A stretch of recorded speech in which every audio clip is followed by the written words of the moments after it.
그런 것들은 이제 제가 말씀드린 그런 원론적인 차원에서 뇌에 직접 줄기세포 투입해서 하는 그런 원천 기술하고 조금 다른 겁니다. 줄기세포를 체내에 주사해서 그 작용을 기대하는 거라는 면에서는 줄기세포 요법이라고 할 수는 있지만,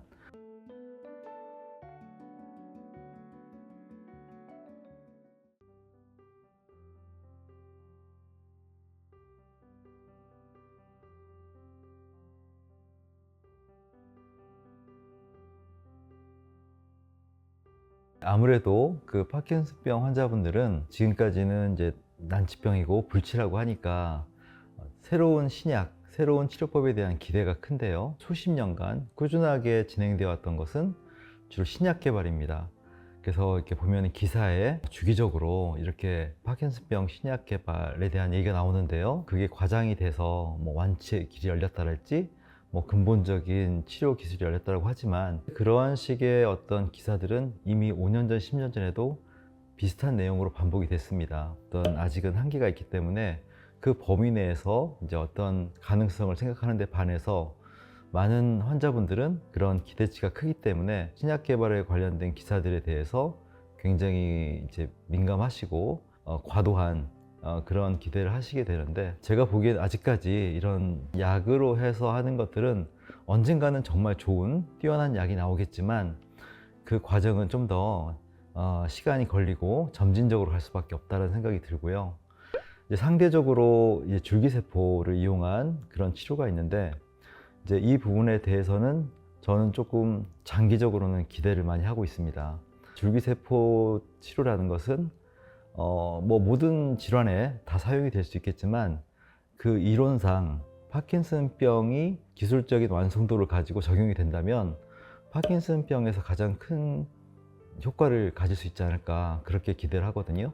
파킨슨병은 말 그대로 도파민 세포, 도파민의 분비에 관계된 그런 뇌에서의 조직이 손상되고 그 기능이 떨어지는 건데, 그 줄기세포라는 것은 어떤 특정 부위에 들어가서 그 부위를 예전처럼 다시 복구시키면 그 기능이 돌아오기 때문에.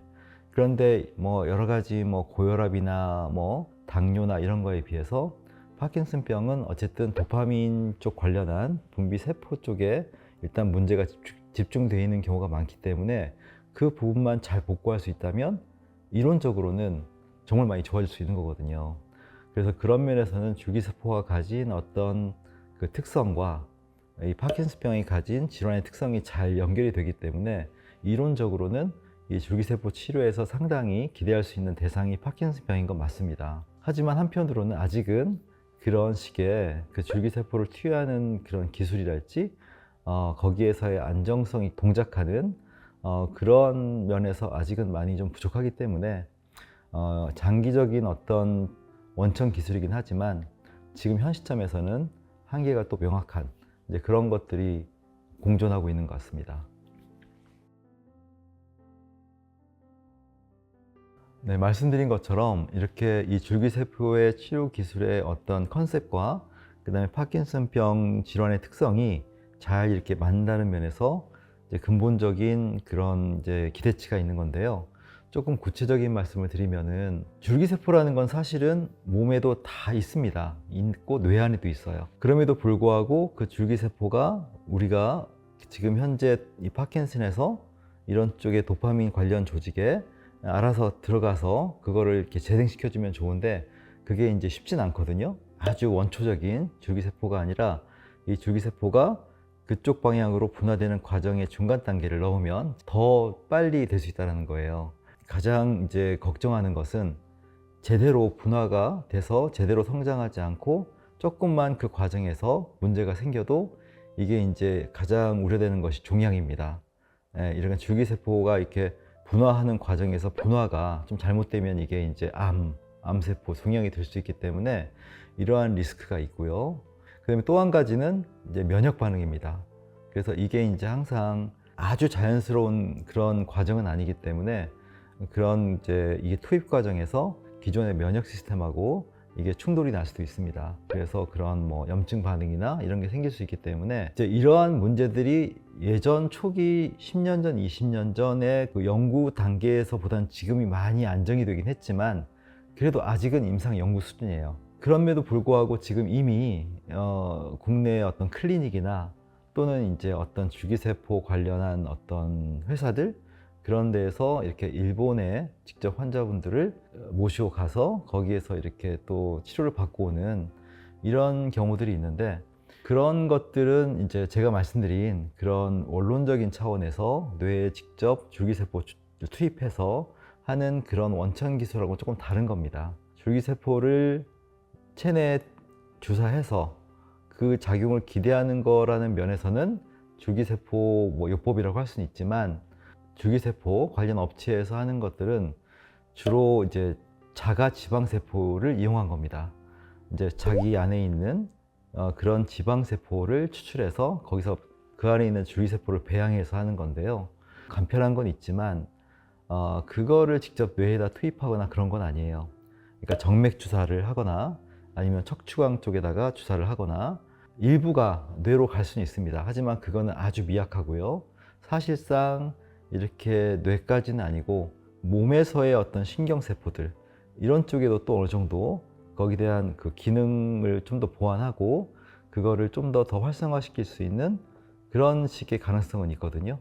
그거 외에도 또 보편적으로 꼭 신경계가 아니라 하더라도 파킨슨병 환자분들이 가지는 몸의 불균형 어떤 몸의 어떤 부족한 부분들을 채울 수가 있어요. 그래서 그런 과정에서 일시적으로 이렇게 파킨슨 증상이 개선이 될 수가 있습니다. 근데 제가 봤을 때는 그런 케이스는 이제 아무래도 확률적으로 많지는 않고 저희 환자분들 중에서도 이 줄기세포 치료를 받으신 분들이 꽤 많이 있는데 그분들 얘기를 들어보면은 보통은 조금 컨디션이 좋아진 것 같다. 제일 많이 쓰는 표현이 컨디션이 좋아진 것 같다. 근데 그 이상은 잘 모르겠다. 이제 이런 정도라서 뭐 아직은 제가 보기에는 이제 그게 뭐 비용이 낮거나 어떤 시술 과정이 이렇게 간편하거나 하면은 해볼 수만한 것일 수 있는데 그렇지가 않기 때문에 이런 비용 대비 효과 또는 지속성 이런 걸 고려했을 때는 아직은 좀 여러분들이 기대를 크게 하고 시도할 만한 것은 아니다. 이렇게 제가 말씀을 드릴 수밖에 없을 것 같아요.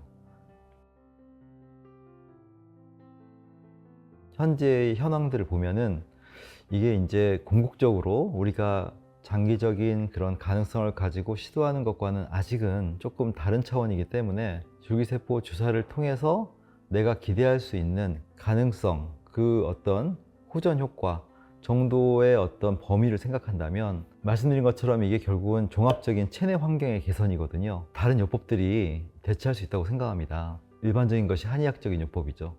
그러니까 이제 현대의학적 치료는 어쨌든 약물을 이용해서 도파민의 체내 그 농도를 올리고 그 도파민이 좀 더 적극적으로 활용될 수 있도록 한다면 한의학은 그 주변 환경을 개선하는 거거든요. 그런 면에서는 약간 어떻게 보면 지금 줄기세포가 시도하고 있는 것과 비슷한 맥락이라고 할 수 있습니다. 뿐만 아니라 뭐 한의학적인 치료가 아니라도 우리가 보통 흔히 생각하는 그런 생활요법 그런 뭐 운동과 몸을 활성화시키는 다양한 요법들이 있거든요. 뭐 아주 똑같진 않다 하더라도 저는 큰 맥락에서는 비슷한 그런 그룹이라고 보기 때문에 제가 뭐 줄기세포 치료에 대해서 그 자체에 대한 어떤 평가를 어떻게 하냐는 걸 떠나서 줄기세포 치료가 현재 가지고 있는 그 어떤 몸에 작용하는 메커니즘의 특성이 저희 한의학적 치료나 다른 대체요법적인 그런 치료하고 유사하다. 이 정도까지는 말씀을 드릴 수 있을 것 같아요. 한의사와 상의를 해서 내 현재 파킨슨병의 특성 어떤 것이고 거기에 따라서 줄기세포나 다른 치료요법이 어떻게 잘 부합이 될 것인가 이걸 종합적으로 좀 판단하고 그 다음에 결정을 하시는 게 좋지 않을까 싶습니다.